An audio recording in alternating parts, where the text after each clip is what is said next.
We agreed, number one, that the information collected by our technical equipment at different locations in Tehran is going to be saved and will continue to be under the custody of the agency at every site where it is at the moment. This is number one.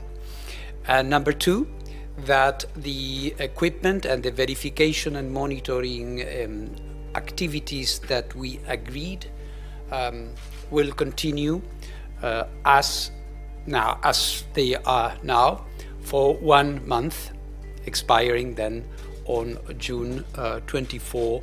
I would say that if this understanding was important back in February, it was even, in my eyes, it was even more important now. Because since February, a number of things, as you know, have been happening in Iran in terms of the activities there, which have increased, which have grown qualitatively and quantitatively.